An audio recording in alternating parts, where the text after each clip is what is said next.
once again, you turn in a drop-dead knockout performance. Thank you. As this tortured man, Yes. surrounded by these phenomenal women. There were compensations. Lots of them. Well, tell me, go into a little detail.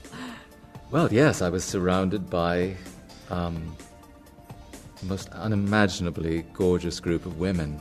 Sophia Loren. I have to say my mother was so terribly excited when I told her that Sophia was going to play my mum in this movie, and Judi, who I have adored for so many years and will always adore. So you and Judi had worked together before, know each other well, and she has a very strong role in this. I mean, if there's anything about the film, you want to see more of the individual women too, but it really is all about your tortured persona in this film. If you have to describe this to somebody who doesn't really know much about Nine, tell me how each one of these women impacts your life. Well, Sophia is self-explanatory as my mum. Okay, Mama. But she's dead. Mama But she's still in the film. So if that isn't thoroughly confusing. You're right. Lily, Judi plays as my dear friend who tells me the truth. Yes. And we all need one of those. Marion's my wife. Penelope, my mistress. Kate, a girl journalist that I happened to meet along the way.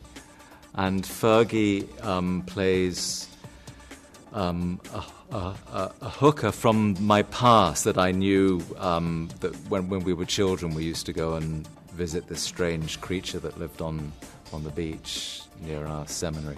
Let's see, you hadn't worked with Nick before. No. No, you had not, but she was saying, there's nobody like Daniel. Do you get tired of hearing that? I think we all say that a lot. Why is there nobody like Daniel? There's nobody like her, let's face it. And it was, to have a chance to work with Nicole, which I've hoped to do for many years, and this became the thing which allowed us to try some work together, and likewise with all of the girls, apart from Judi. It was the first time I'd had a chance to work with them. But Nicole is the vital piece, because it's the muse in the sense of the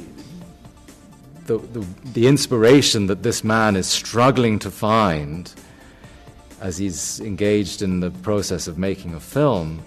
He's in a wasteland of his own making, and I can conjure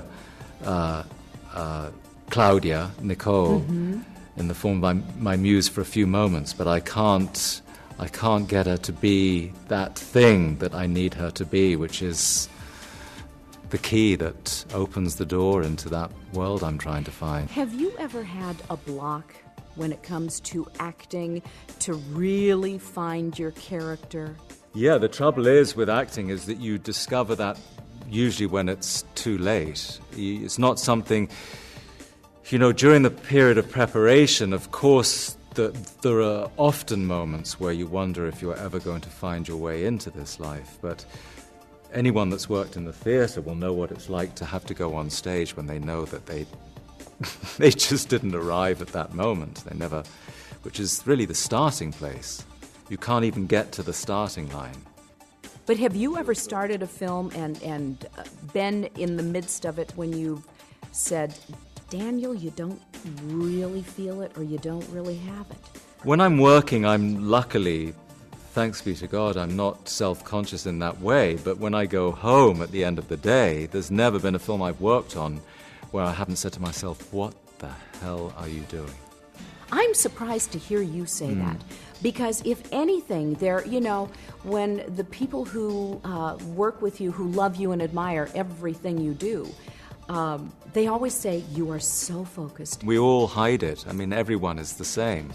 You see people lurking in the shadows on any given day, having a little private crisis of their own. Everyone goes through that, where you feel really out on a limb. You wonder if you've arrived at the place you need to be at to just achieve a little bit of truth, which is all you're after. And I think everyone goes through that, everybody, yeah. Tell me about the day, or days, where you shot the scene where all of the women were on stage. Was that a powerful moment for you? And is that where the real Daniel Day maybe crept in for a moment to go, holy cow, they're all there for me. They are unbelievably gorgeous. Well, I don't know if I crept in there, but I certainly enjoyed it vicariously through Guido's experience. Yeah, it was a lovely thing, and it was the first thing that we worked on, because we tended to work chronologically in rehearsal through the sequences, and that was a big moment for all of us, the gathering of the clans on that stage. It was a big moment. It was wonderful to see them all together.